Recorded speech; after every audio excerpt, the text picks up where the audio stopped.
Ya, lo último que estábamos viendo era Efesios capítulo 5, quedamos en el versículo 8, ya el 7 fue el último que vimos, entonces desde ahora nos corresponde los versículos 8 en adelante, ya, así que vamos a leer de nuevo, vamos a hacer un breve repaso de lo que hemos estado viendo y ahí continuamos desde el versículo 8, ¿vale?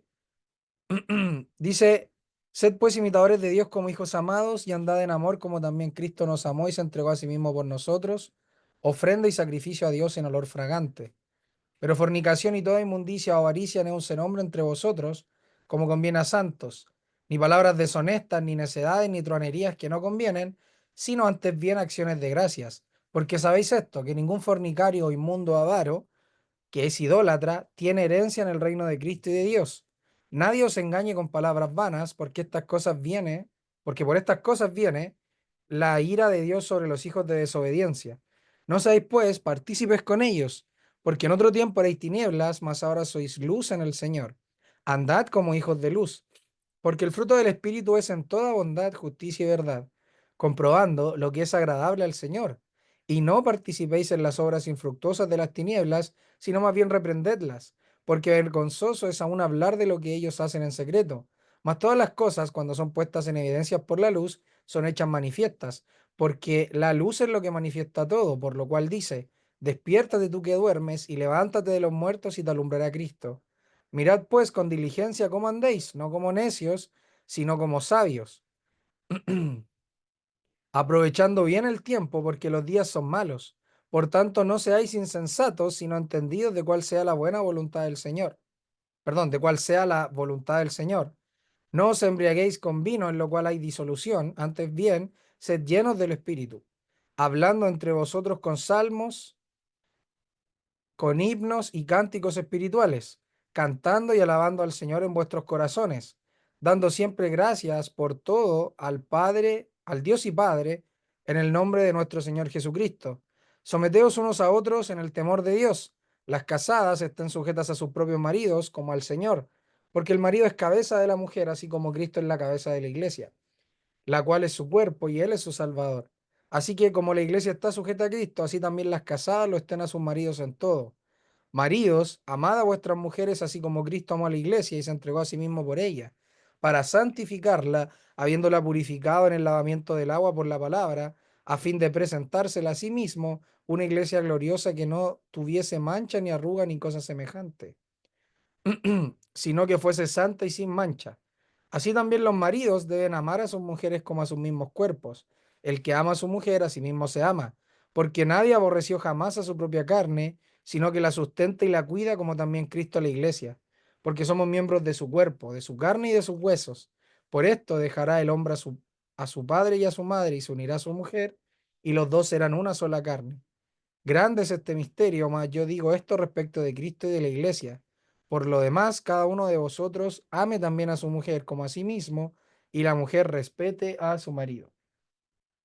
Ahí está entonces el el capítulo 5, perdón, ya de los versículos del 1 en adelante.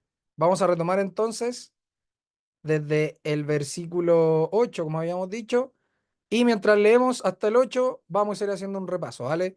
Dice, sed pues imitadores de Dios como hijos amados y andad en amor como también Cristo nos amó y se entregó a sí mismo por nosotros, ofrenda y sacrificio a Dios en olor fragante. Pero fornicación y toda inmundicia o avaricia no se nombre entre vosotros como conviene a santos, ni palabras deshonestas, ni necedades, ni tronerías que no convienen, sino antes bien acciones de gracias, porque sabéis esto, que ningún fornicario o inmundo avaro que es idólatra tiene herencia en el reino de Cristo y de Dios. Nadie os engañe con palabras vanas, porque por estas cosas viene la ira de Dios sobre los hijos de desobediencia. No seáis, pues, partícipes con ellos. ¿Se acuerdan lo que hemos dicho desde el versículo 1 al 7 en esta lectura que hemos hecho? ¿Qué podemos decir ahí de los versículos 1 al 7 según lo que ya hemos hablado, hermanos?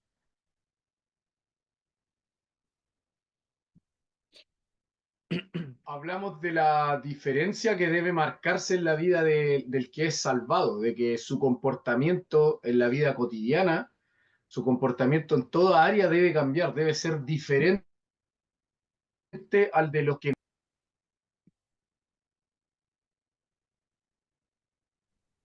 ¿Aló, se me escucha? Ahora sí, Ismael. Ya.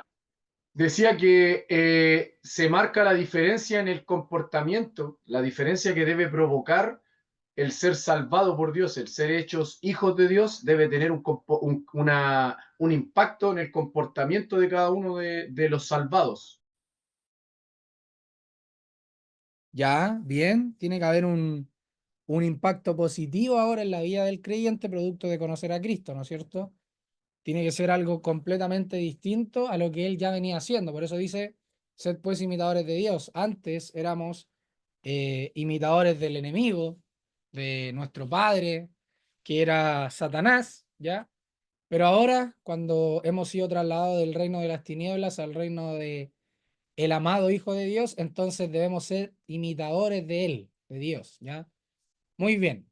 ¿Algo más que debamos decir ahí? Yo creo que sería bueno que recordáramos qué tienen que ver los pecados sexuales, la forma de hablar, con el reino de Dios, el reino de Cristo, con esto de ser imitadores de Dios.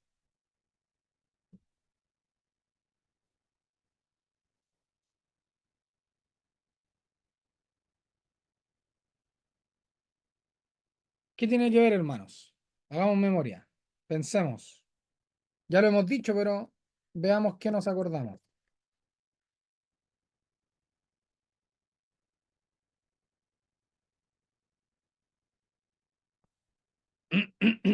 Es que es una de las debilidades mayores del hombre,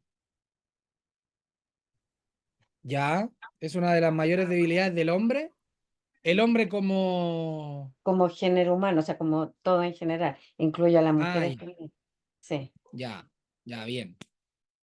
¿Estamos todos de acuerdo, no? Sí, ¿Será solo eso? ¿Será solo eso? ¿O hay algo más que podemos decir ahí?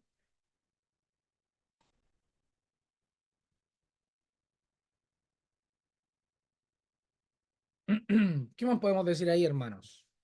En esto de tener una vida diferente. ¿Por qué Pablo hablará de los pecados sexuales? Hablará de las obscenidades, de las vulgaridades, del necio hablar. ¿Por qué dirá todo eso? De la idolatría, de la avaricia, de que no debemos ser engañados, que no debemos llegar a ser partícipes con ellos. ¿Qué tendrá que ver eso?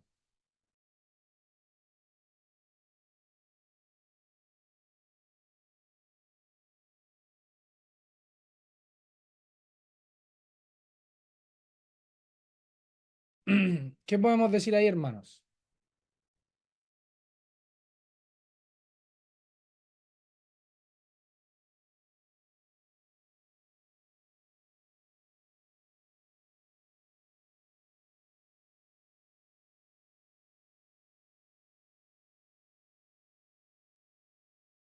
¿Están ahí o no? ¿O están pensando?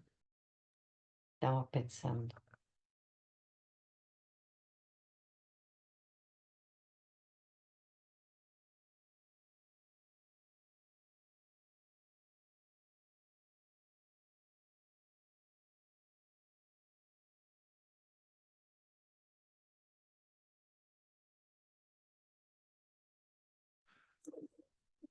¿Qué podemos decir ahí, hermanos?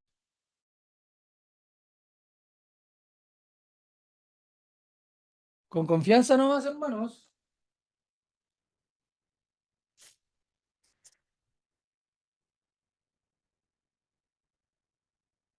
¿Qué decimos ahí? ¿Qué sentido tiene que Pablo está hablando de todo esto, perdón, luego de hablar de ser imitadores de Dios?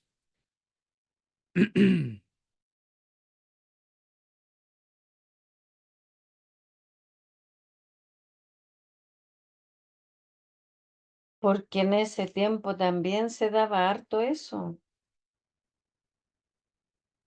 Ya, o sea que el argumento de Pablo es cultural,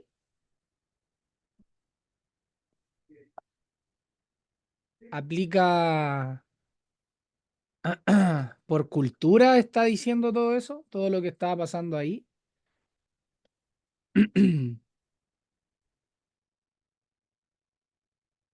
Puede ser. ¿Qué opina el resto, hermanos? ¿Qué opina el hermano Guillermo, Ismael, la hermana Gladys, Esteban, la hermana Digna? ¿Qué opinan ahí? No sé, yo como no estuve, pero no he estado en los estudios, pero pienso que todo eso, o sea, es pecar contra el mismo Cristo. Si somos parte del cuerpo de Cristo, somos su cuerpo y no sé, es como, pienso yo que afecta al mismo cuerpo de Cristo. Pienso así, no sé. ¿Ya? ¿Quién más? Hermano Guillermo, ¿usted tiene ahí algún comentario? ¿O Ismael?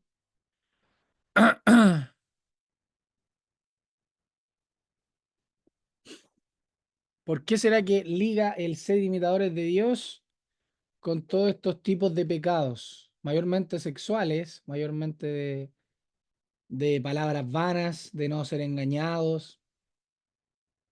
¿Qué tendrá que ver todo eso con ser imitador de Dios, como hijos amados? Que imitar a Dios es todo lo contrario a esos pecados. ¿Ya? Hay una distancia, entonces, un distanciamiento entre los que cometen tales cosas versus los que no, ¿no es cierto? Ahora, ¿qué pasa si un hijo de Dios cae en esto? ¿Podríamos decir que está siendo imitador de Dios? ¿Podríamos decir que está andando en amor, como también Cristo nos amó?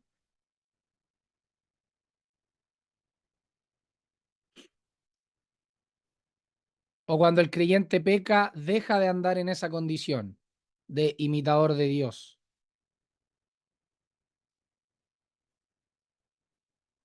¿Cómo entendemos eso?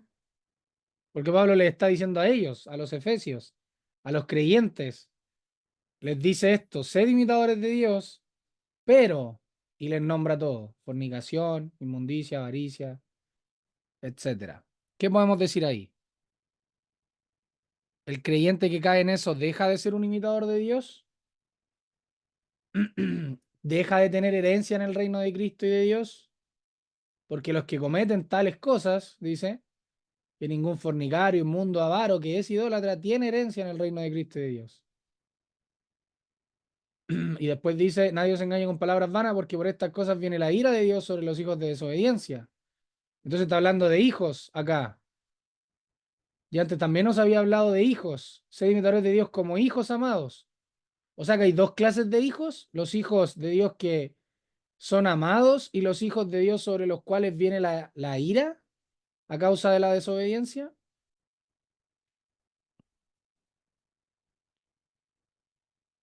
¿Me explico, no? ¿Se entiende la pregunta? ¿Qué podemos decir ahí?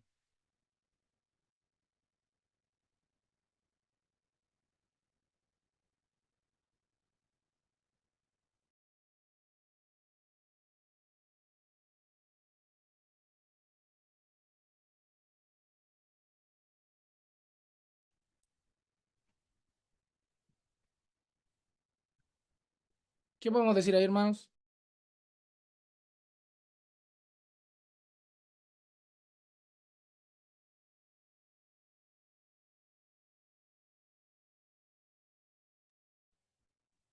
Obviamente la salvación no se pierde, pero sí hay una batalla, entendemos por el tema de los frutos del espíritu y los frutos de la carne.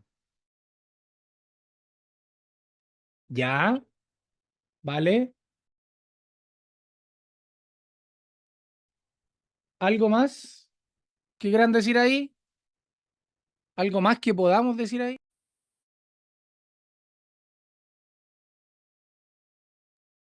Que el creyente puede ser engañado si no tiene clara su identidad en Dios, no tiene claro quién es su Dios. ¿Ya? Y ahora, cuando el creyente es engañado, ¿pasa a ser un hijo de desobediencia? Nadie os engañe, porque por estas cosas viene la ira de Dios sobre los hijos de desobediencia. El hijo que es engañado, el hijo que ha sido comprado a precio de sangre y que es engañado, ¿viene sobre él la ira de Dios? Porque ha sido un hijo de desobediencia, porque nadie os engañe con palabras vanas. ¿Es así? ¿Es correcto? ¿Cómo lo podemos entender?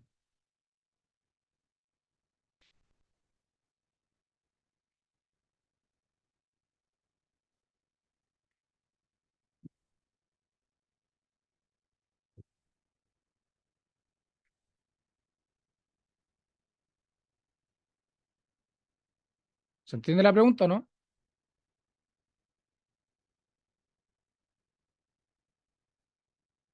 ¿La puedes repetir de nuevo, por favor? La pregunta es si un hijo es engañado con estas palabras vanas, entonces la ira de Dios cae sobre él por cuanto es un hijo de desobediencia.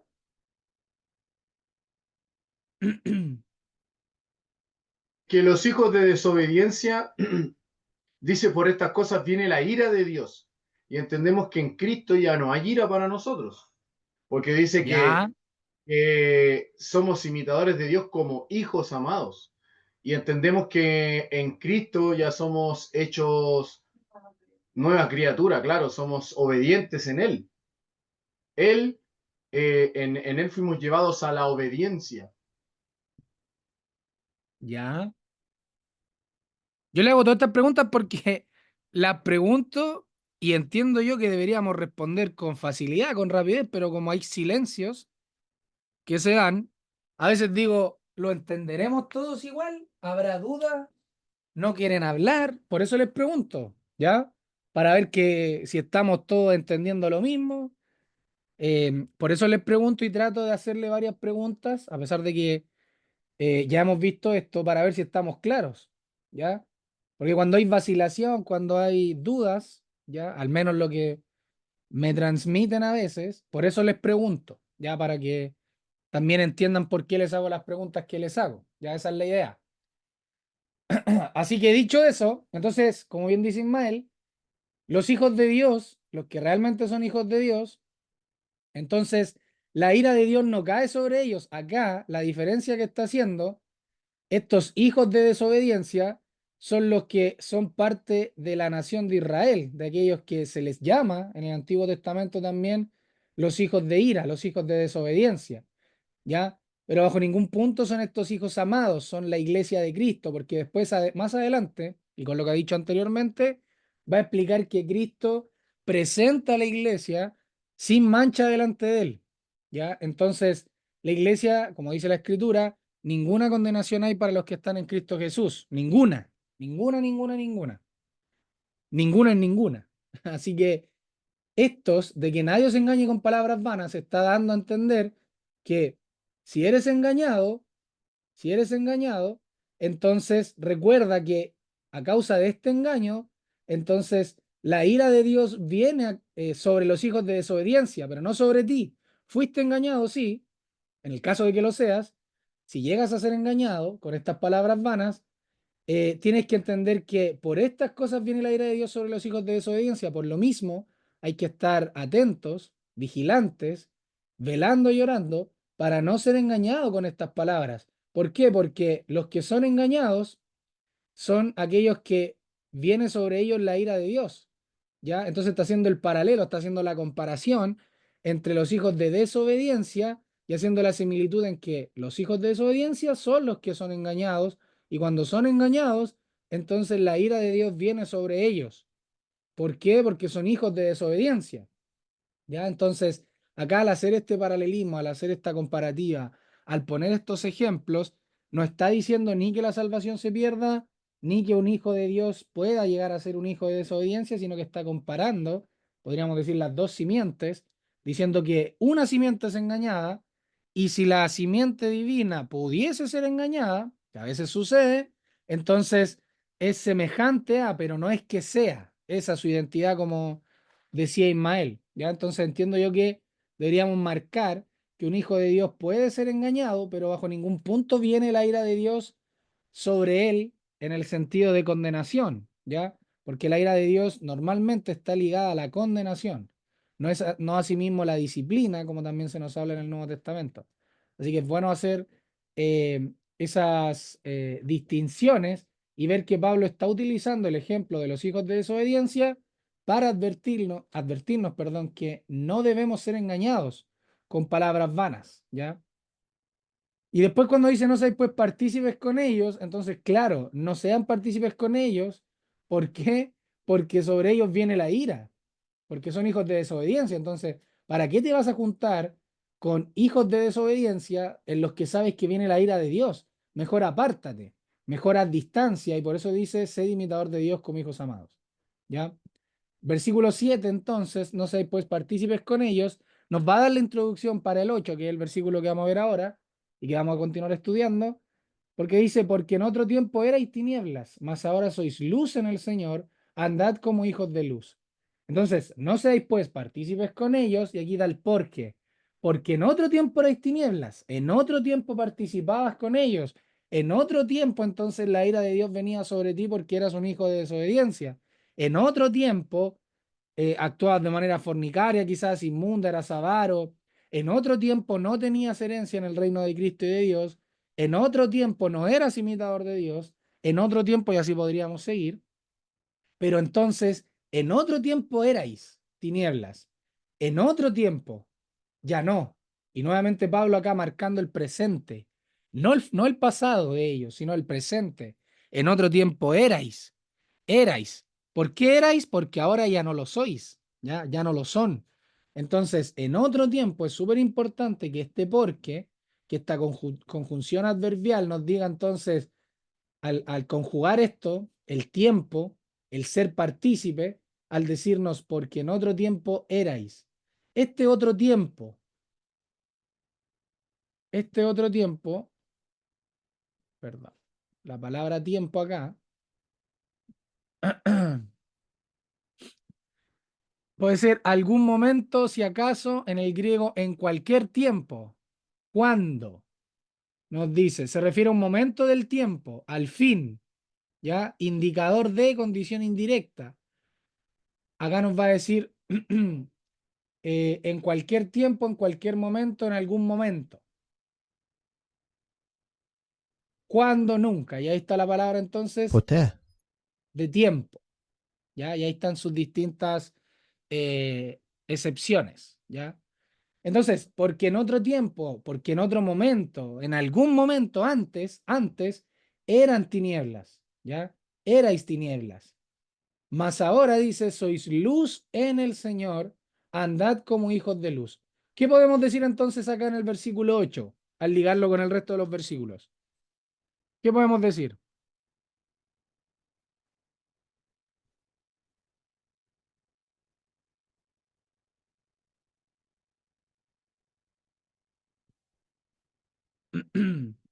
Les escucho, hermanos. Versículo 8.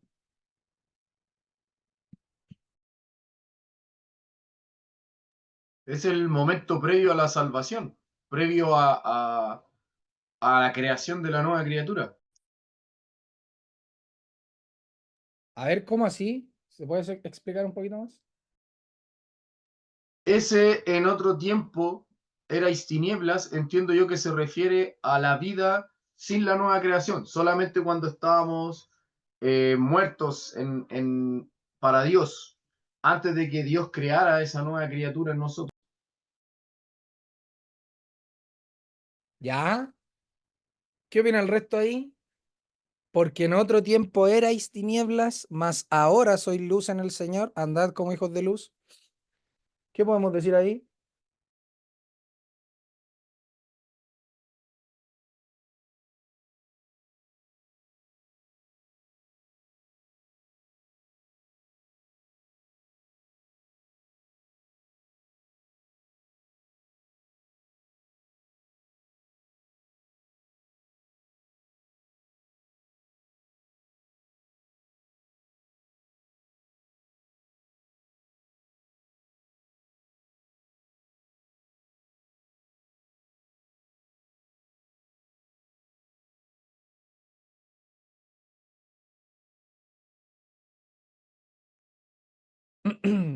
¿Qué más podemos decir ahí, hermanos? Versículo 8.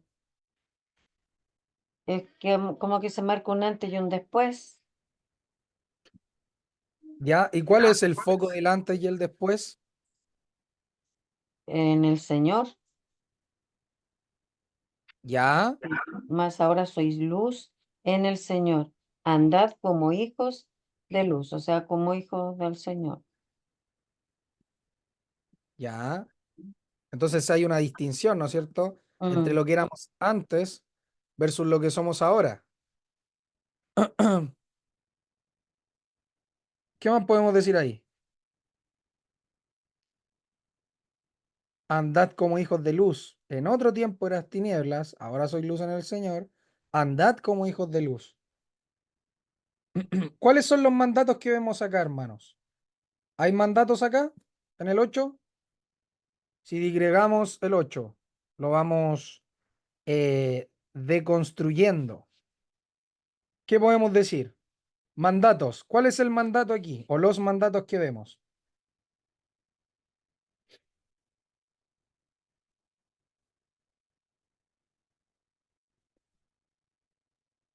el imperativo, andad como hijos de luz. Ya, andad, ¿no es cierto? Bien. Andad como hijos de luz. Ahora, ¿cuál es el foco?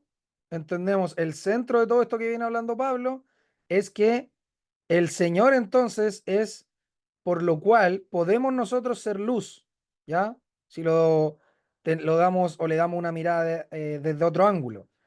Entonces, nosotros podemos ser luz. ¿Por qué? Porque andamos en el Señor.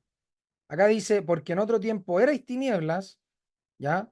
No teníamos más base, sino que éramos tinieblas.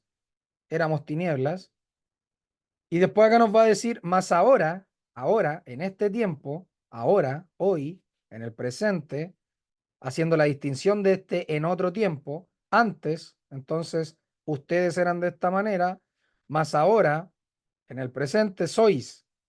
Antes era el erais y ahora es sois, hablando del presente de ellos. Luz en el Señor. Andad como hijos de luz. Andad como hijos de luz.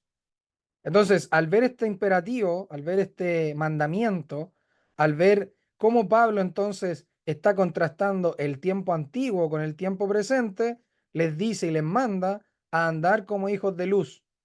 Ahora, ¿cómo anda un hijo de luz? Si es que nos tomamos de los versículos anteriores, entonces podemos decir que en el 1 ya se nos dijo, sed pues imitadores de Dios como hijos amados. Y ahora vamos a ir viendo cómo Pablo entonces va a estar comparando, va a estar haciendo continuas comparaciones. Acá nos va a comparar a los imitadores de Dios como hijos amados. Después nos va a decir, y andad en amor como también Cristo nos amó. Otra comparación, ¿ya?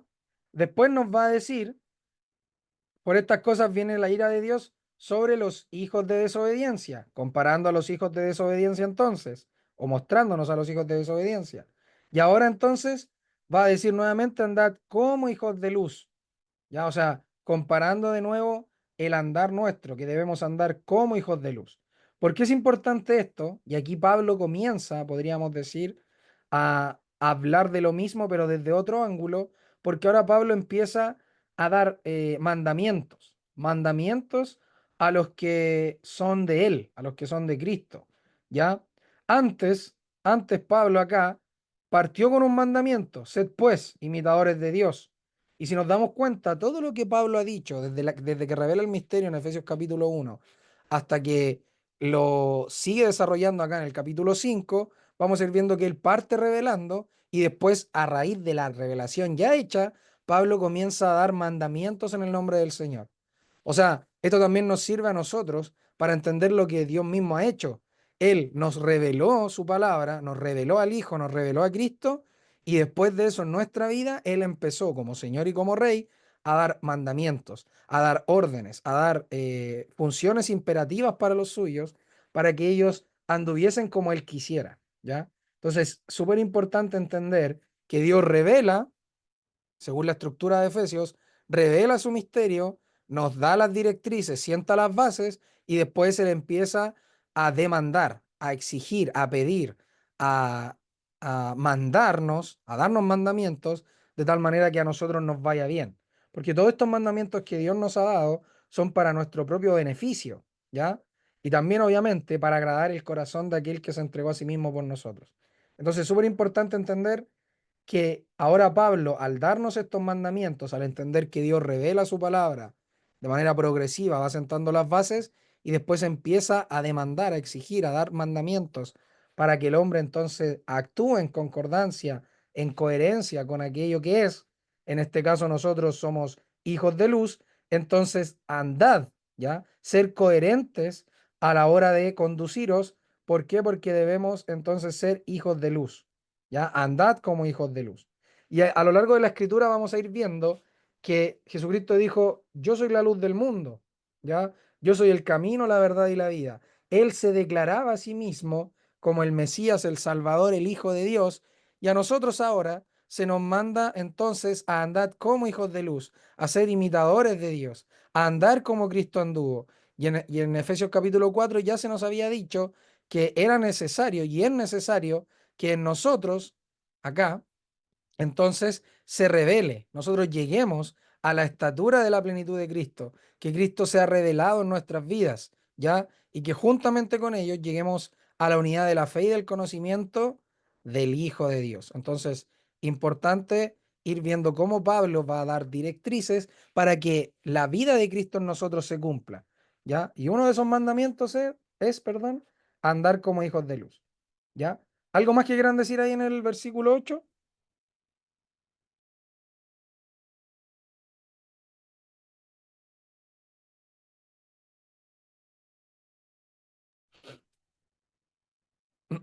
¿Algo más que decir ahí, hermanos? En el 8,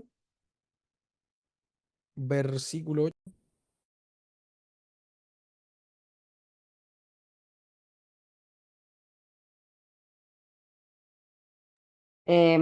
Me gustaría hacer la observación de que cuando dice hijos de luz, la luz es algo que trasciende, no algo que solo está conmigo, o sea, no es algo que está, afecta al entorno. Ya. Bien, porque la definición de luz sabemos ya que es brillar o hacer manifiesto, y en su sentido más amplio podríamos decir que es el resplandor, ¿no es cierto? Es el ser como. En este caso, esa es la idea. Andar como hijos de luz, entonces es que como estamos imitando al Señor, entonces la luz del Señor sea revelada, sea manifestada en nosotros. Nosotros como unas meras ampolletas, por decirlo de algún modo más aterrizado, ¿no es cierto? La ampolleta en sí no tiene corriente, electricidad, sino que otro es el que le da el potencial de brillar, de ser luz, de portar esa luz. Entonces nosotros como portadores de la luz de Cristo debemos andar como Él anduvo y más específicamente, usando la terminología de Efesios, entonces ser imitadores de Dios, ¿ya? Súper bien. ¿Algo más que decir ahí en el 8, hermanos?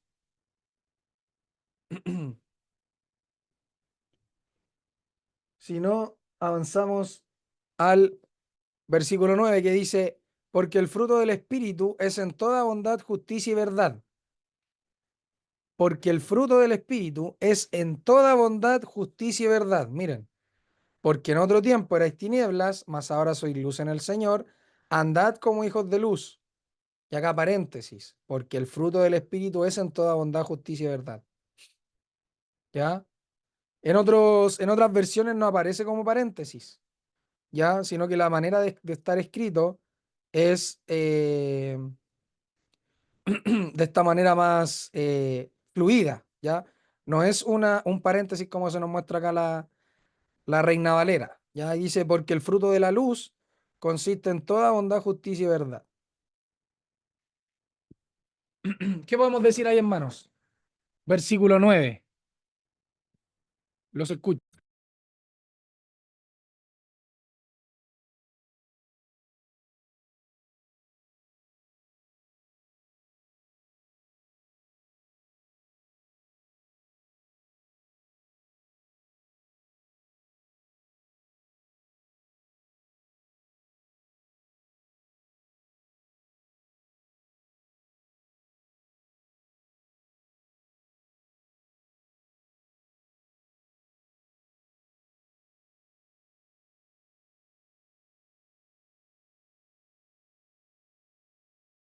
Yo entiendo que hay un mandato que tiene que ver con la condición. O sea, solamente ese mandato lo pueden cumplir aquellos que tienen la condición de ser luz. Una persona que no sea luz no puede cumplir ese mandato con esa condición, porque sigue siendo tinieblas. Claro, entonces ahí se vería el tema de las dos simientes, de las dos naturalezas. Y lo otro que me llama la atención es que habla en pasado de las tinieblas y en presente de la luz. Y el andad es un mandato para aplicar constantemente, es como un presente continuo, por decirlo de alguna manera. Entonces eso es algo que debe trascender a toda nuestra vida. ¿Ya? ¿Qué más podemos decir ahí, hermanos? Porque el fruto de la luz consiste en toda bondad, justicia y verdad, dice la textual. Y la Valera dice, porque el fruto del Espíritu es en toda bondad, justicia y verdad. ¿Qué pasajes nos hablan de lo que dice Ismael referente a esto? Referente al 8 y al 9, acerca de la luz y de andar como hijos de luz, porque el fruto del Espíritu es en toda bondad, justicia y verdad. ¿Nos podemos apoyar en los evangelios, por ejemplo? ¿Se acuerdan de algún versículo en los evangelios que nos hablen de esto? Acerca de la luz del Señor, de su Espíritu, y que el fruto de su Espíritu es todo esto que se menciona en el 9.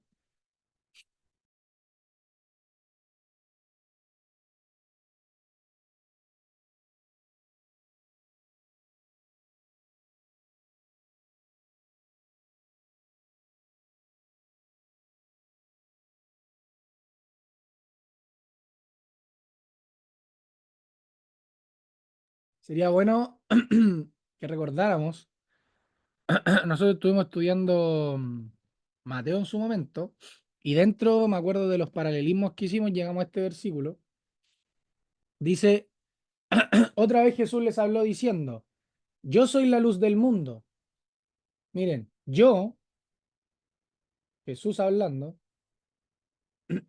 dijo, yo soy la luz del mundo.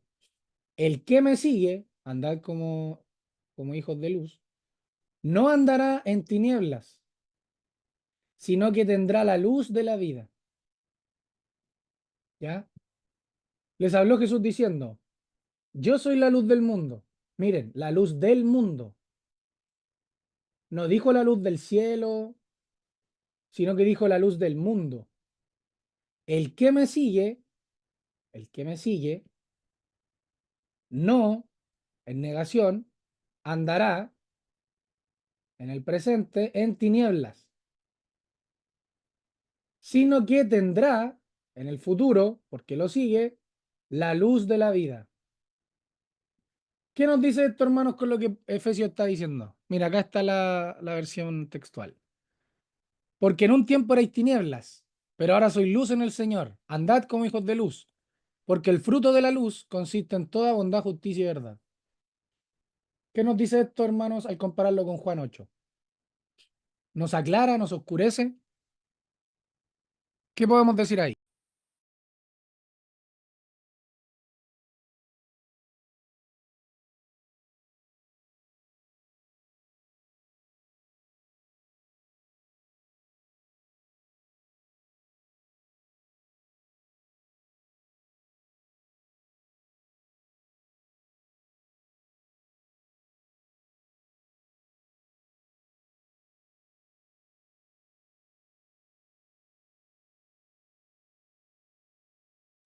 ¿Se entiende la pregunta o no?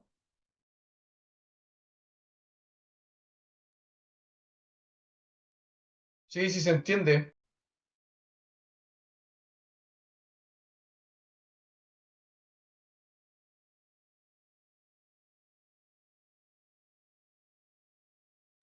Ya, mientras piensan, voy a buscar el cargador del computador.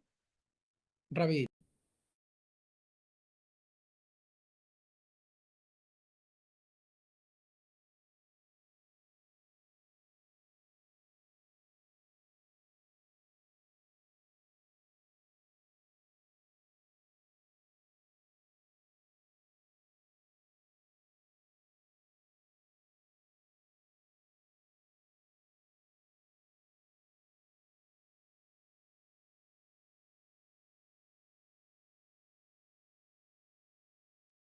Ya. ¿Qué concluyeron, hermanos?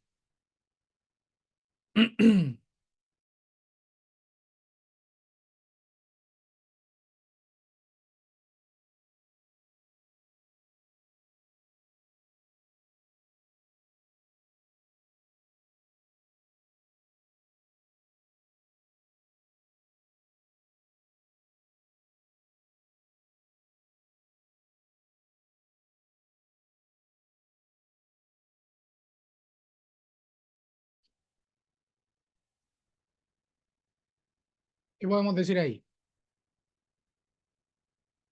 al comparar estos versículos?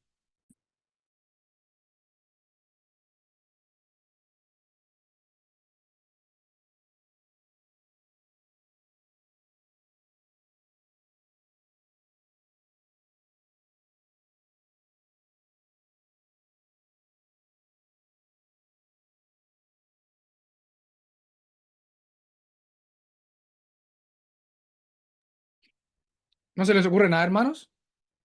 ¿O no quieren Aquí hablar? dice, ya, aquí dice, porque en otro tiempo erais tinieblas, pero ahora soy luz en el Señor. Y aquí dice otra vez, Jesús les habló diciendo, yo soy la luz del mundo. O sea, ahí claramente el Señor ahí es Jesús. ¿Ya? En el Señor ahí queda claro que el Señor es Jesús y Él es la luz. ¿Ya? Consulta, antes de que viniera el Señor, ¿había luz en el mundo?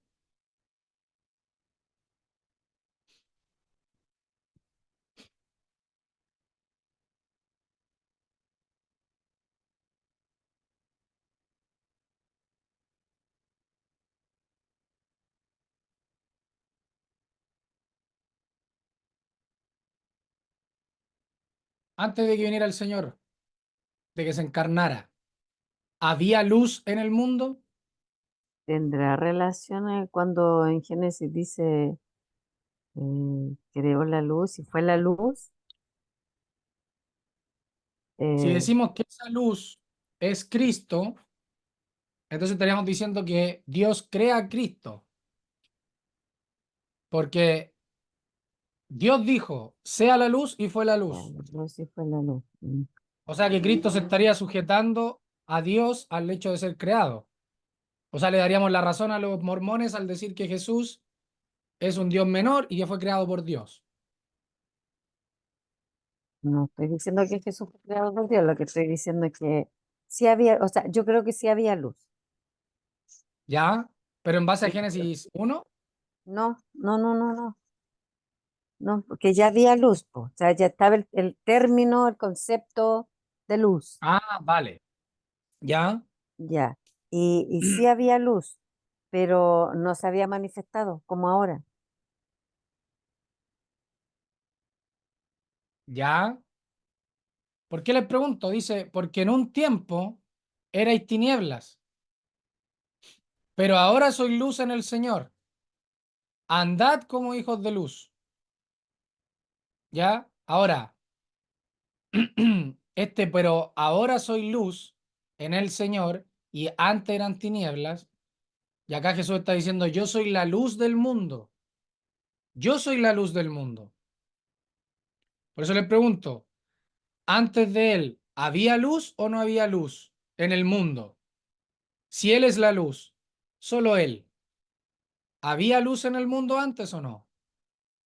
¿Había posibilidad de que los que eran tinieblas dejaran de ser tinieblas antes de la llegada de Jesús?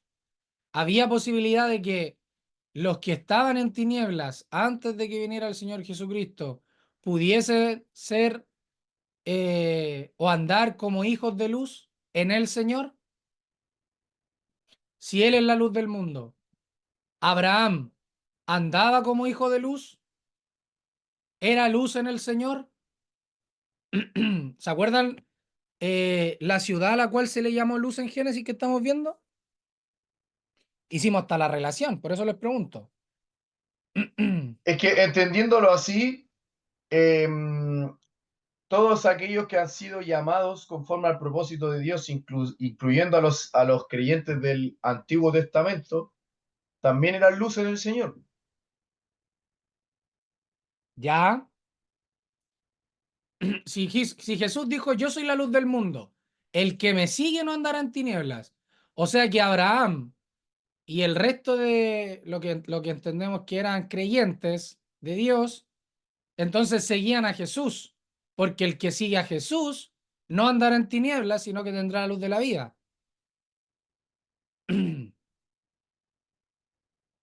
¿No es cierto?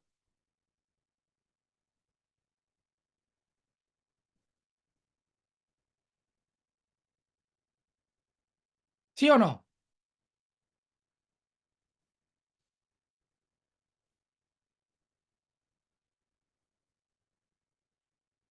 Porque en otro tiempo, o porque en un tiempo erais tinieblas, ¿ya? Y recordemos que en el contexto de los Efesios estaba la predicación del Evangelio, estaban los judíos, ¿ya? Que algunos mandaban a judaizar o querían judaizar al pueblo de Dios. Y es importante entender, al menos para mí, que lo entendamos una vez más, porque lo hemos visto en otras ocasiones, por eso lo pregunto. Y aquí es donde voy con que si nos ha quedado claro en otras ocasiones, como hemos dicho, entiendo yo que debiésemos poder resolver esto con mayor facilidad. Por eso les pregunto, porque en un tiempo erais tinieblas, le está hablando a los efesios, en el contexto de Pablo, a la iglesia en Éfeso, ya que estaba en plena auge la persecución a los creyentes por causa de los judíos, antes del año 70, en ese contexto está Efesios, ya antes del año 70, antes de que Dios rompiera el pacto con su pueblo Israel, ya antes de que rompiera el pacto, ya antes de que los desechara, mejor dicho, porque los que rompen el pacto son los israelitas, antes de que lo desecharan, ya. Entonces, como invalidan el pacto, vienen juicios para la nación y dentro de los juicios está el ya conocido del año 70. ¿Ya? Entonces, como esto está escrito antes del año 70, les dice, porque en un tiempo erais tinieblas. Y aquí, judíos y gentiles, ¿ya? Eran tinieblas. Ahora, mi pregunta es, para el ámbito de los judíos, en un tiempo eran tinieblas, pero ahora son luz en el Señor. Andad como hijos de luz. Ahora, mi pregunta es, estos como hijos de luz, por eso les pregunto, ¿tenían ejemplos ellos? Voy a reformular, ¿tenían ejemplos ellos, los judíos o los gentiles que conocían del pueblo judío, para decir, ah, en la antigüedad yo debo andar como hijos de luz y tengo ejemplos? Aparte de los apóstoles, también tengo, por ejemplo, a Abraham, a Isaac, a Jacob, que se nombran también en Hebreos, antes del año 70, también el autor a los Hebreos les habla a la congregación y les dice, porque en otro tiempo eh, los hombres de fe actuaron de esta manera y les va a nombrar entonces en Hebreos 11 un listado de lo que es la fe, ¿ya? Y les va a decir que todos estos hombres, todos estos hombres, entonces confiaron, creyeron en Dios, ¿ya? Por fe Abraham al ser probado ofreció a Isaac, por fe Isaac bendijo a Jacob y a Esaú respecto a cosas que estaban por suceder, ¿ya? Entonces esta luz, este andar como hijos de luz, este entender que en otro tiempo eran tinieblas, así como lo era Abraham, así como lo era Jacob, así como lo era Isaías antes de, perdón, Isaac, antes de tener el encuentro con Dios. Entonces, por eso les digo, o les pregunto, entonces, porque en un tiempo erais tinieblas, pero ahora soy luz en el Señor, andad como hijos de luz. Y Jesús dijo, yo soy la luz del mundo. El que me sigue no andará en tinieblas, sino que tendrá la luz de la vida. Entonces, antes de que viniera el Señor, ¿había luz en el mundo? ¿Se había manifestado la luz de Jesús en el mundo? ¿Podían antes de la venida del Señor Jesucristo, algunos no andar en tinieblas? ¿Por qué? Porque el que lo sigue entonces no anda en tinieblas. Entonces, alguno antes seguía a Jesús, seguía al Mesías, estaba en esta luz del mundo, o los creyentes que Efesios, perdón, que Pablo le está hablando a los Efesios, se salvan y andan o se conducen de una manera distinta en cuanto a la salvación, en cuanto al andar de del Antiguo Testamento? ¿Se entiende la pregunta o no?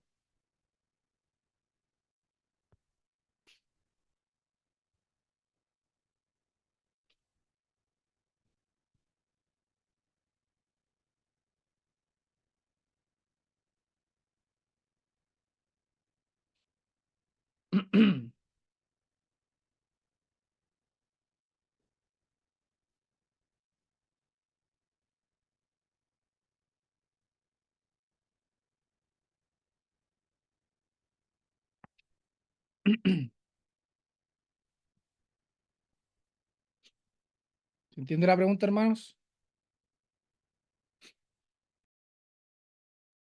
Si eran luz, yo entiendo. ¿Ya? ¿Qué fue lo que le dijo Dios al pueblo de Israel? ¿Se acuerdan?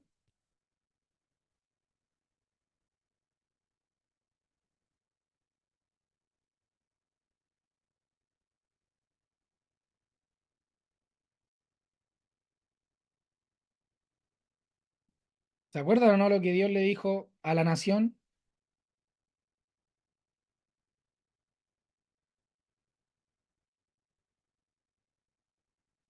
Si mal no recuerdo, les dijo que iban a ser luz entre las naciones, algo así.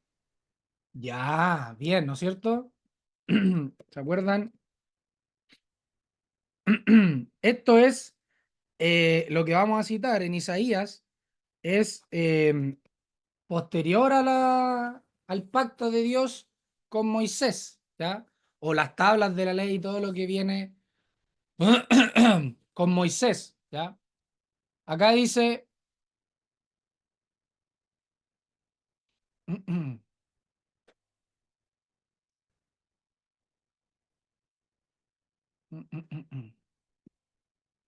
déjenme llegar. Ah, era el versículo 6 si mal no recuerdo.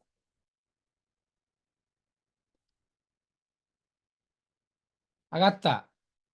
Dice, ahora pues dice Jehová, el que me formó desde el vientre para ser su siervo, para hacer volver a era Jacob y para congregarle a Israel, porque estimado seré en los ojos de Jehová y el Dios mío será mi fuerza.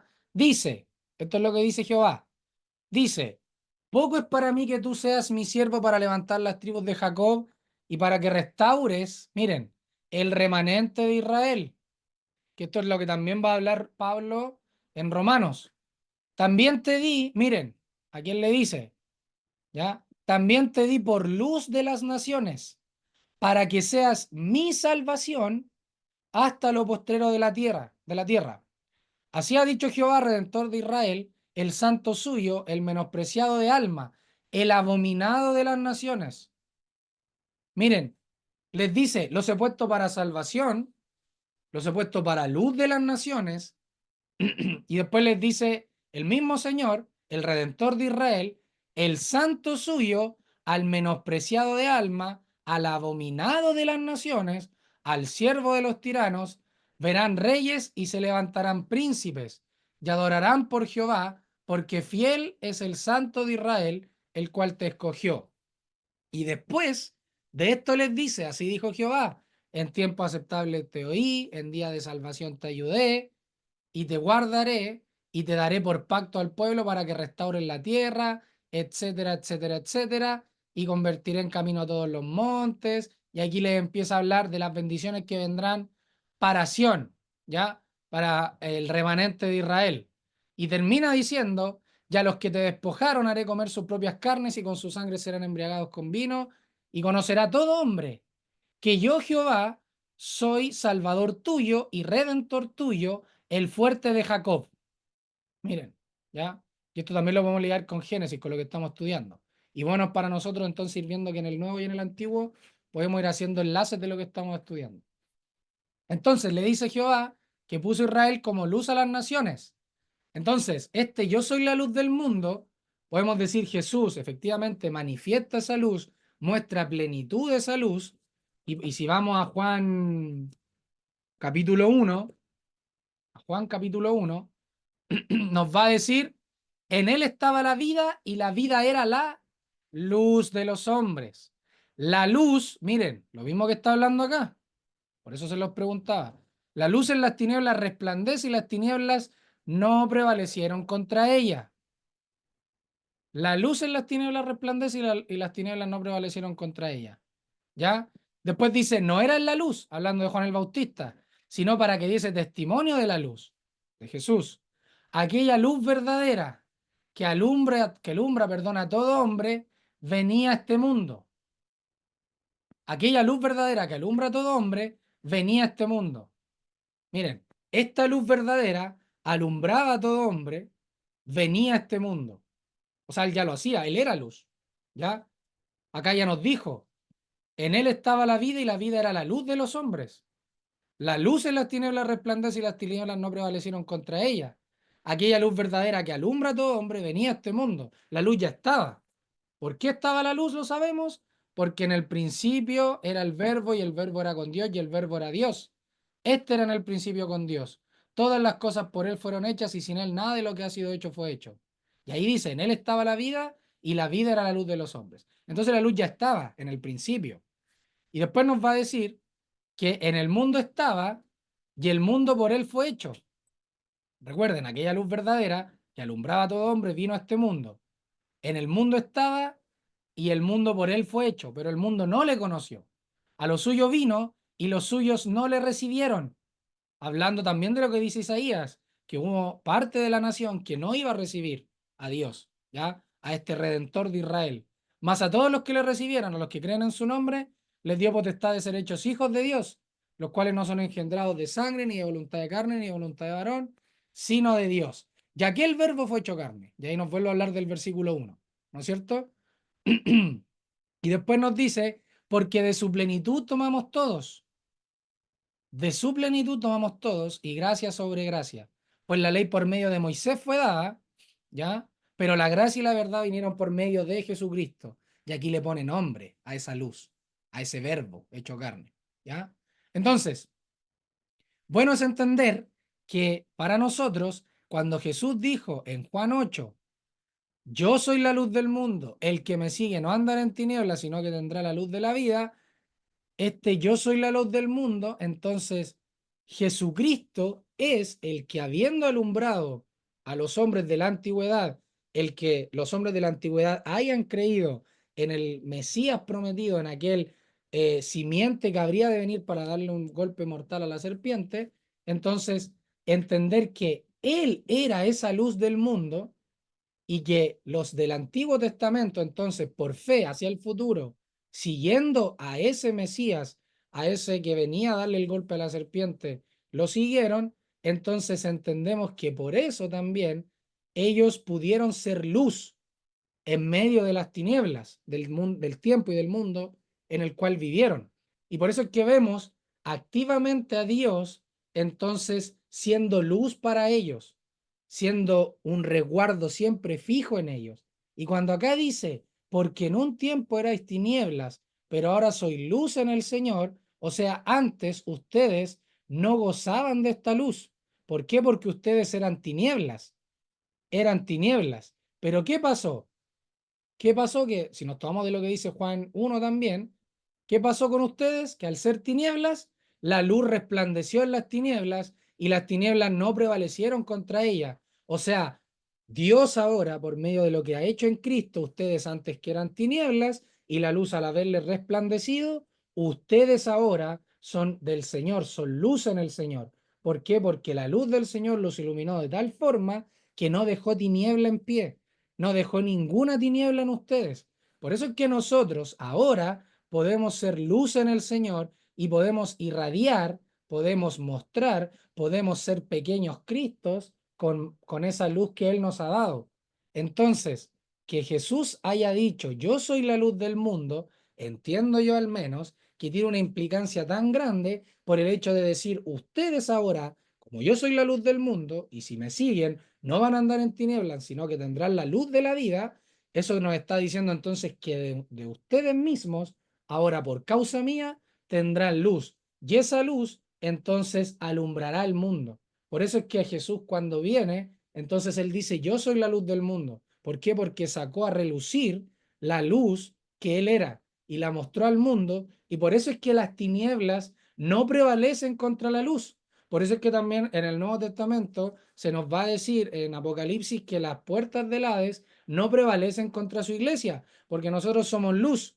El Hades es tinieblas. Los hijos de ira, de desobediencia, son tinieblas, pero nosotros prevalecemos contra ellos, prevalecemos, perdón, contra las tinieblas en lo abstracto y contra las tinieblas en lo práctico.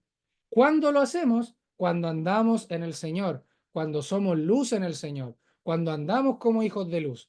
Por eso es que somos más que victoriosos por medio de aquel que nos amó. ¿Por qué? Porque andamos en él. Por eso cuando Pablo les dice, erais tiniebla, pero ahora soy luz, Jesús ya dijo, yo soy la luz del mundo, yo venzo al mundo, porque el mundo es tiniebla, pero yo soy la luz del mundo. Entonces los que me siguen a mí pueden efectivamente entonces andar con esta luz victoriosa mía que hace que alumbren al mundo, que venzan, que anden como hijos de luz. Y de esa manera entonces, en el versículo 9, dan fruto, producto de esa luz. Y el fruto que dan, el fruto de la luz, miren, porque el fruto de la luz, ¿ya? Y si nos vamos a la versión de la Valera, dice, porque el fruto del Espíritu es en toda bondad, justicia y verdad. Pero algunos entienden, y yo creo que esa es la traducción, al menos para mí, de lo que he podido ver, más acorde, es que porque el fruto de la luz consiste en toda bondad, justicia y verdad, ¿ya? Porque el fruto de la luz consiste en toda bondad, justicia y verdad. Entonces, esa luz que es el Señor, yo soy la luz del mundo, está diciendo el fruto de la luz, el fruto del Señor, el fruto de andar en Él, entonces consiste en toda bondad, justicia y verdad. O sea, vamos a andar como el Señor anduvo. Este es el fruto de la luz, andar en toda bondad, justicia y verdad. Acá se traduce como espíritu, ¿ya? Se traduce como espíritu, y en otras se traduce como luz, ¿ya? Eso, eso, hermanos. No sé si alguien quiere mencionar algo ahí.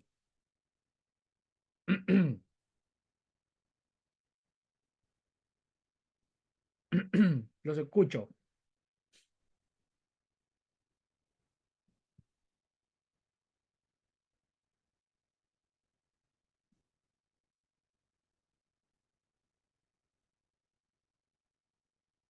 Versículos 8 y 9, hermanos. ¿Qué más podemos decir ahí? De hecho, en la Septuaginta dice, porque el fruto de luz es toda benignidad, justicia y verdad.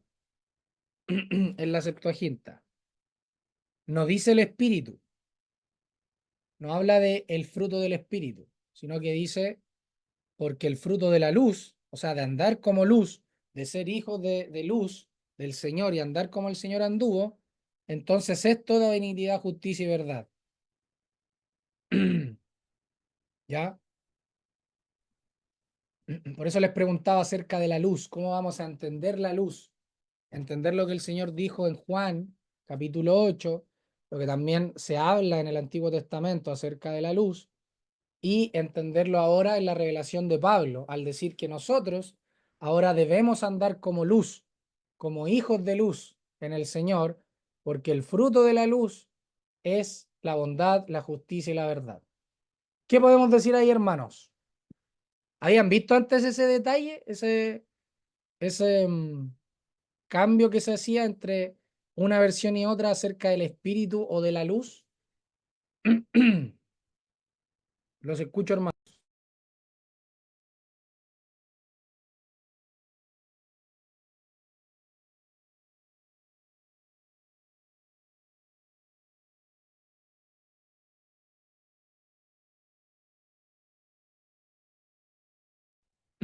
¿Algo más que decir ahí, hermanos?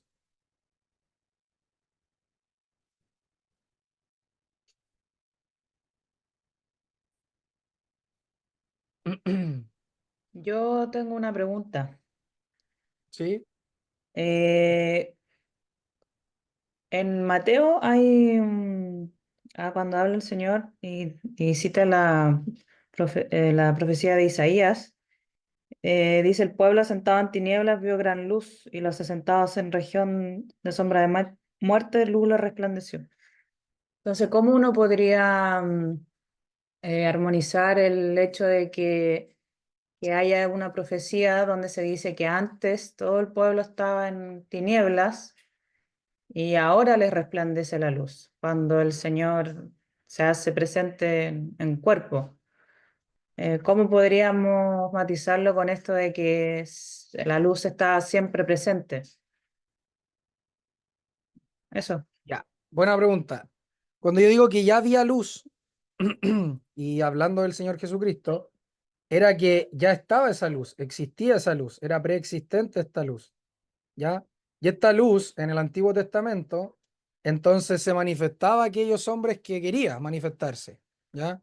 Que quería tener misericordia y hacerle resplandecer, utilizando el mismo término de Mateo, la luz de él, ¿ya? Y ahí vemos ejemplos como el de Abraham, del de Isaac, el de Jacob, que Dios entonces se les mostraba, ¿ya? Y les mostraba esa luz, ¿ya? Por eso es que Abraham decía que cuando se habla en Hebreos acerca de Abraham, que sabía que Dios podría resucitarle de entre los muertos. Y el que vino a sacar a la luz la vida y la inmortalidad es el Señor Jesucristo y la resurrección también. Entonces, en ese sentido, ellos apuntaban hacia el futuro, creyendo en aquella luz, si usamos esta terminología, creyendo en el Mesías, y la ciudad en Mateo, la que tú mencionas, claro, efectivamente es posible, y de hecho se da, que hayan ciudades enteras que no tengan esa manifestación de luz, que Dios los entrega a sus pasiones, lo mismo de Sodoma y Gomorra, ya los entreguen sus pasiones y entonces estén en tinieblas, estén en gran tiniebla, hasta que obviamente Dios quiera intervenir y en este caso, en el pueblo que vio gran luz y la profecía que estaba ya establecida para ellos, era porque el Señor mismo, la misma luz, iba a ir a ese lugar a predicar, a hablar con ellos, a mostrarles entonces la luz. Pero eso no quita que la luz ya estaba, ya existía, ya estaba siendo manifestada en los hombres del Antiguo Testamento, en aquellos creyentes, como también en los del Nuevo Testamento y en el tiempo del Señor Jesucristo en aquella ciudad. Yo creo que por ahí va la respuesta a la pregunta, María José.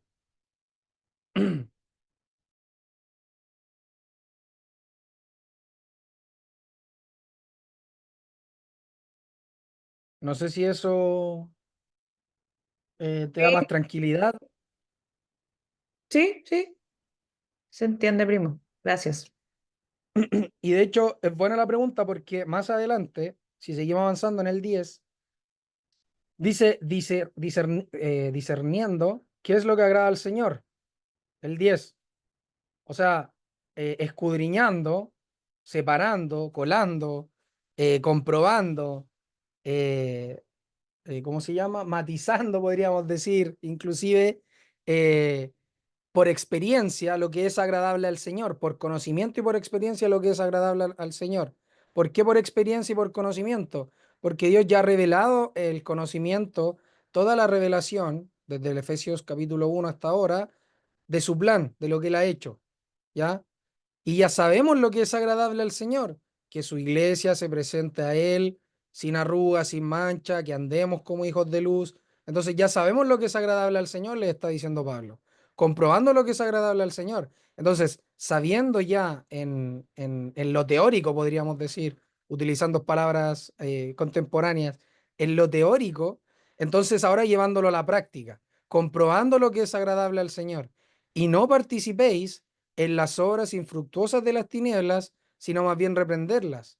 ¿Por qué reprenderlas y por qué hay que comprobar lo que es agradable al Señor y no participar en las obras de las tinieblas, sino más bien reprenderlas? Es por esto mismo.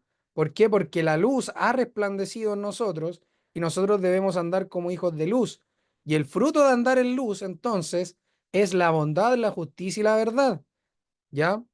Entonces, si no participamos en las obras infructuosas de las tinieblas, sino que las reprendemos, entonces vamos a estar, perdón, actuando en verdad, en justicia y en bondad, en amor hacia el prójimo, no dejando que se hunda más, sino que nosotros, obviamente, impartiendo esa luz, procurando que esa luz entonces en los que Dios quiere llamar, entonces sea dominando esa luz y quitando las tinieblas del corazón de la persona, de tal manera de que entonces podamos llevar el evangelio a otros.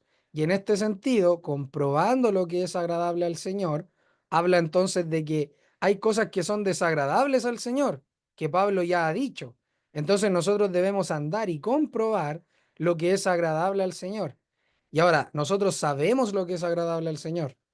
Ya tenemos la revelación completa de las Escrituras. Nuestros hermanos acá estaban en pleno periodo de comprender los mandamientos de Dios, lo que Él quería. Por eso es que Pablo les dice, comprobando lo que es agradable al Señor. Pero para nosotros, en nuestro tiempo, nosotros ya sabemos lo que es agradable al Señor. Tampoco podemos aplicarle esto, por ejemplo, a los del Antiguo Testamento. Ellos tampoco tenían toda la revelación, pero sí Dios les decía y les revelaba lo que era agradable para Él. Entonces, a lo largo de las épocas, de las edades, Dios le ha revelado a los suyos una vez más lo que quiere, lo que es agradable para él, ¿ya? Y por eso es que podemos decir, por eso es que Jacob entendió, Dios le hizo entender que debía limpiarse antes de ir para allá al encuentro al altar. Por eso es que tenía que sacar los ídolos. ¿Por qué? Porque él ya sabía, Dios ya le había dicho lo que era agradable a él, ¿ya? No sabemos cómo se lo dijo, no sabemos si fue audible, si hubo un cambio en el corazón, no lo sabemos. Pero lo que sí sabemos es que él entendió lo que era agradable al Señor. Y nosotros, ahora, con el conocimiento que tenemos, también sabemos lo que es agradable al Señor. ¿Ya? Eso no nos va a librar de pecar, lo sabemos. ¿Ya? De ser perfectos en cuanto a nuestra manera de andar siempre. Sabemos que por la naturaleza nuestra, estas dos naturalezas que están en nosotros, esta gran lucha, entonces nos cuesta todavía y tenemos gran lucha contra el pecado los que somos de Él, pero entendiendo lo que es agradable al Señor y comprobando lo que es agradable al Señor, entonces vamos a andar en luz y al andar en luz entonces vamos a dar fruto digno, ¿ya? De ser luz, en este caso bondad, justicia y verdad. Entonces al comprobar lo que es agradable al Señor, acá debería también motivarnos a entender que nosotros podemos alegrar el corazón del Señor. Nosotros podemos llevar entonces nuestro cuerpo en sacrificio vivo, ya como dice acá, se entregó a sí mismo por nosotros en ofrenda y sacrificio a Dios en olor fragante. Así como Cristo entonces fue una ofrenda y un sacrificio de olor fragante a Dios, nosotros también al comprobar lo que es agradable al Señor, podemos entonces también alegrar el corazón del Señor. Podemos con nuestra vida práctica serle gratos en lo que hacemos, ¿ya? También es importante eso, porque entendemos y lo matizamos, entendemos que nosotros somos gratos no por nosotros, sino que porque Él ve a Cristo en nosotros y en nuestra vida práctica, entonces, que también ve a Cristo en nosotros, andando en esa justicia, en esa verdad, en esa luz, en toda bondad, ¿ya? ¿Algo que quieran comentar ahí? Versículo 10.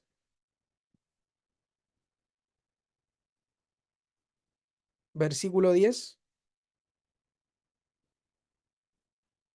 En otras versiones dice, en la Septuaginta, por ejemplo, probando lo que es placentero al Señor. Dice, probando lo que es placentero al Señor. En la textual dice, discerniendo qué es lo que agrada al Señor. Entonces la idea es la misma. ¿Ven? El hecho de agradar al Señor. Ese es el foco, agradar al Señor. Agradar al Señor. Nosotros en nuestra carne queremos agradarnos a nosotros, pero la luz, los que andan como hijos de luz, quieren agradar a su Señor. Oh, saqué esto acá. Eso.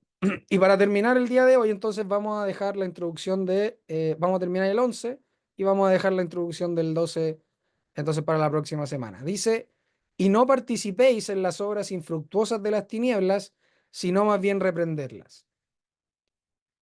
Y no participéis en las obras infructuosas de las tinieblas. ¿Qué nos está diciendo la primera parte del versículo? Esta. ¿Qué nos dice?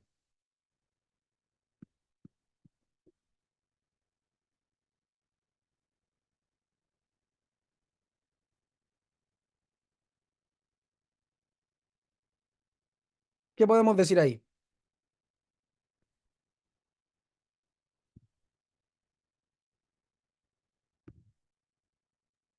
de volver a actuar como las tinieblas, po. O sea, no volver atrás. En el fondo es un no apartarse de la guía espiritual, de la guía de esa luz, de vivir en la luz. No entiendo yo que es lo que se refiere el apóstol cuando habla de despojarse del viejo hombre, porque acá está hablando de participar con otros de esas obras de las cuales antes éramos esclavos. Ya. Es interesante que la palabra infructuosas aparece solamente 3 veces en la escritura, hermanos. Solo 3 veces. Y miren los contextos en los cuales la vemos.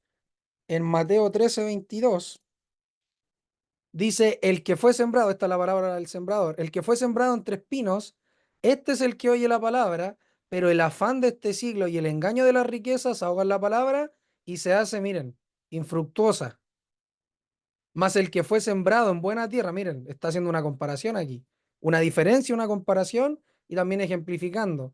Más el que fue sembrado en buena tierra, este es el que oye y entiende la palabra y da fruto y produce a 100, a 60 y a 30 por uno. O sea, produce un fruto extraordinario para la época, un fruto eh, inmarcesible. Y acá entonces el contraste es que los que son engañados y se ahogan, entonces, y el engaño de la riqueza, perdón, ahoga la palabra, dice que se hace infructuosa. Y también en Marco 4:19, vemos lo mismo, en la misma parábola. Y también acá dice, pero los afanes de este siglo y el engaño de las riquezas y las codicias de otras cosas entran, miren, y ahogan la palabra y se hace infructuosa. Y acá entonces nos va a decir, no participando de las obras infructuosas de las tinieblas o de la tiniebla. ¿Por qué? Porque estos son los frutos entonces de las tinieblas que ahogan la palabra y se hacen infructuosa. Entonces ustedes no participen de las obras de aquellos que no son buena tierra, ¿ya? Podríamos decir, no participen de aquellos que la palabra se ahoga, de aquellos que no oyen la palabra, de aquellos que quizás la oyen, pero son engañados. ¿Por qué? Porque entra el engaño de las riquezas, las codicias de otras cosas y ahogan la palabra y se hace infructuosa. Entonces ustedes distánciense una vez más de, perdón, distánciense una vez más de las obras de las tinieblas. ¿Por qué? Porque son infructuosas.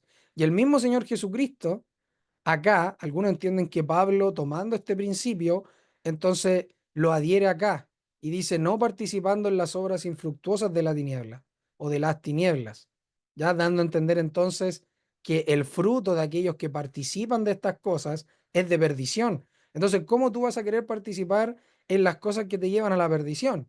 ¿Ya? Sabemos que uno quiere cuando anda en la carne, porque las obras de la carne siempre son infructuosas. Siempre, y la palabra que infructuosas sería, bueno, es estéril, vacío, vano, sin provecho, inútil. Me gusta el diccionario griego, que es la palabra en donde está escrita, en el griego, es sin fruto, estéril, que no lleva fruto, inútil, improductivo, ¿ya? Entonces, súper importante entender que las obras de las tinieblas son vacías, estériles, inútiles, vanas, sin provecho. Entonces, no participen en esas obras, sino más bien repréndanlas. O si no, más bien vitupérenlas, dice en la Septuaginta. La Septuaginta dice en el versículo 11, pero más bien también vituperadlas. Miren la palabra que usa, vituperadlas, reprendedlas, dice acá la versión de la Reina Valera. ¿Ya? Exponer, reprobar, corregir, refutar, amonestar. En el griego, la palabra más específica sería reprender, ¿ya? Mostrar la propia culpa con la implicación de que hay prueba convincente de esa falta. Entonces, cuando uno reprende es porque sabe y tiene pruebas para decir, oye, esto está mal, ¿ya? Esto es lo correcto y esto está mal. Acá hay varios ejemplos de lo que nos dice, pero en Juan 3:20, que es lo que más sentido tiene con lo que estamos viendo, dice, porque todo aquel que hace lo malo aborrece la luz, miren, y no viene a la luz para que sus obras, perdón, no sean reprendidas. ¿Vieron? Entonces acá nos está diciendo, oye, ustedes que son luz, reprendan las obras infructuosas de las tinieblas. ¿Por qué? Porque Jesús dijo, todo el que hace lo malo aborrece la luz y no viene a la luz para que sus obras no sean reprendidas. ¿Por qué? Porque el que es luz sabe que tiene que reprender a las tinieblas, sabe que tiene que reprender las obras infructuosas de las tinieblas. Por eso es que Jesús dijo, todo aquel que hace lo malo no viene a la luz soy yo, está diciendo el Señor. ¿Y por qué no viene? Porque saben que yo las reprendo. Y así tiene que actuar todo aquel que dice ser luz, que anda en luz, debe reprender entonces las obras infructuosas de las tinieblas, no participar de ellas. Entonces, todo aquel que hace lo malo aborrece la luz y no viene a la luz para que sus obras no sean reprendidas. Nosotros entonces que andamos como hijos de luz, eso esperamos cada uno de nosotros, entonces debemos reprender las obras infructuosas de las tinieblas.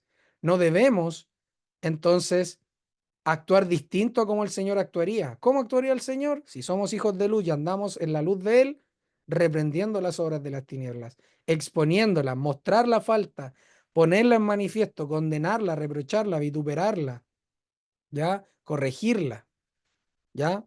Así que vamos a dejarlo hasta acá, el versículo 11, y si tienen algún comentario, me lo hacen llegar. Sí, Con yo quería confianza. decir que en lo que leíste, primo, eso de eh, que las obras infructuosas de las tinieblas no quieren venir a la luz para no ser puestas como en evidencia. Y yo creo que a nosotros nos pasa también cuando hemos estado en la carne, que no queremos que nos digan lo que estamos haciendo mal. Claro. Nos molesta. Y eso es como una súper buena alerta, el hecho de que si me molesta que me están diciendo algo para mi bien, ¿por qué me molesta? O sea, estoy siendo parte de esto de las obras infructuosas de las tinieblas o del hecho de que me moleste, que me digan, que me pongan en evidencia. Entonces eso pensaba que cuando alguien nos habla, nos dice y a nosotros no nos cae bien, es porque algo hay ahí, pues y es una buena forma de yo poder escudriñarme delante del Señor y decir, por qué me molesta tanto que me lo digan? ¿Qué estoy mal ahí? Eso. Mm, sí, súper bueno. También es un indicativo lo que dice Juan 3:20 acerca de el actuar nuestro también. Sabemos que la carne, ya sabemos cómo es la carne. Cada uno de nosotros ha experimentado su propio pecado, el pecado de otros, y sabemos cómo es la carne. Entonces sabemos que no busca la luz, sino que se refugia en las tinieblas. Pero sabemos que la luz entonces prevalece contra las tinieblas, la vence, la saca y ahí queda manifiesto todo. Por eso es que más adelante nos va a decir lo que va a continuar hablándonos Pablo acerca de la evidencia de la luz, ¿ya? Evidencia de lo que la luz hace en la persona. Así que eso.